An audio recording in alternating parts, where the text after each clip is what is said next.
All right, so let's take a look at what got me so story obsessed. I mean, I've said it multiple times now. Stories are something that I've just fallen in love with over the years, and that's been a progression in of itself. But what was the catalyst? What began it all?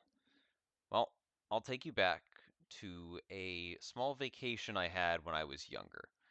We went out to go visit a great aunt and uncle of mine, and one of the days on the trip I was pretty bored. My dad had noticed that and decided to bring up to me a solution to my boredom. And that was that he had a game on this laptop he brought that was something he used to play when he was younger. And he thought this would kind of be some good entertainment for me for a while. And so I agreed. I sat down at their kitchen table. He put this laptop in front of me, and these words flashed across the screen right in front of me. And from that moment, everything changed.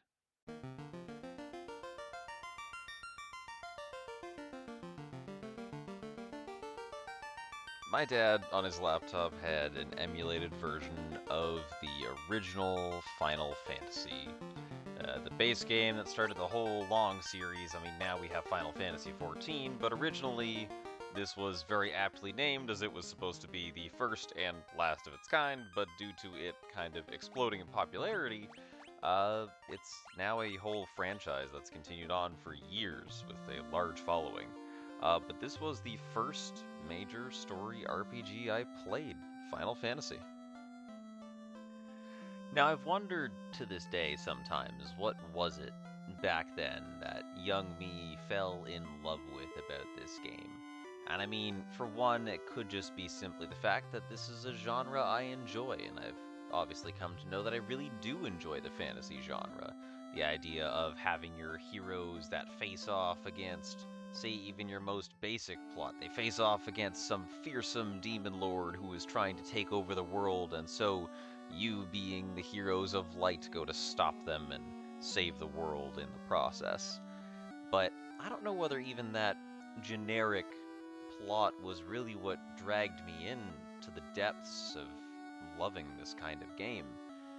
It was really the idea that you get to play a role, sort of. You get to play this other character you've imagined, almost in most cases, and have these other people with you, this group who you could technically call your party or your friends that are interwoven with your fate in a way that you kind of decide on your own outright. And this is something that not only you create for yourself through the story, but is told to you through the story itself as well. So I think the major aspect that pulled me in was that creative liberty. While the story was written for you and being told to you, you also got to write your own story alongside of all that. You got to take your own unique group of ragtag adventurers through all manner of things, through battles with wolves in the wild, to getting to choose what spells your mages and healers get to know, as well as picking up weapons or armor from a shop to equip your characters with, and deciding kind of who's armed with what. And it's even these small decisions, too, of what characters you want to interact with in the world, where you want to go. In fact, you didn't even have to follow through the main story at all to enjoy yourself while playing the game. You could just sit in a field all day, fight monsters to gain a bunch of experience points, and just experience the battle system and have fun that way. Now, to some, this may feel very bare bones. I mean, with one small little objective pointing you in a direction and nowhere else to really go, and having the freedom to decide when or if you even want to proceed with the story that the game's telling you, you might think, well, maybe this isn't for me. Just because I don't even have a direction of knowing where to go, there's no point to me playing this. Well, funny enough, that's also, in a way, partially the point. There shouldn't be this drive for you to play it because you necessarily just have to finish the story. That's not supposed to be the only pull, despite it being an RPG, a role playing game. The whole point of it is you get to make part of the story yourself to be interwoven with the story that the author's trying to tell you.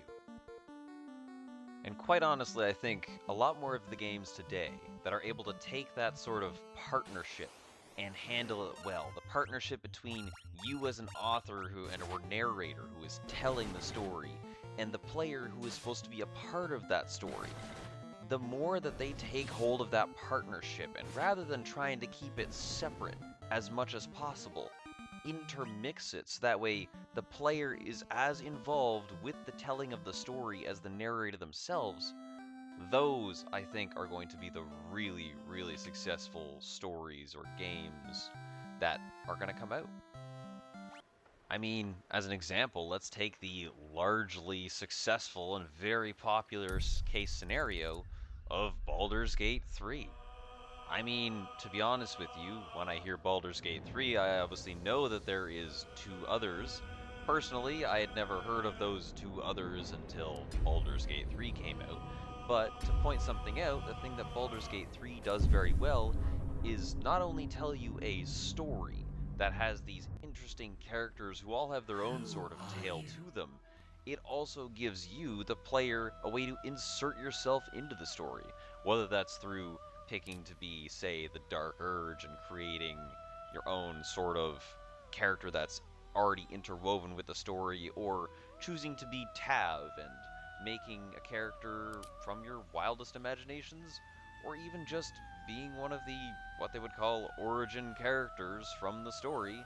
The one thing it does very well is connecting player creativity and author narration all into one to be this kind of perfect harmony.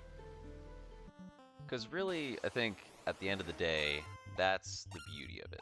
That harmony and combination of a story that a author wants to tell and a story that a player wants to listen to but also expand on. That right there, if you can make something of that kind,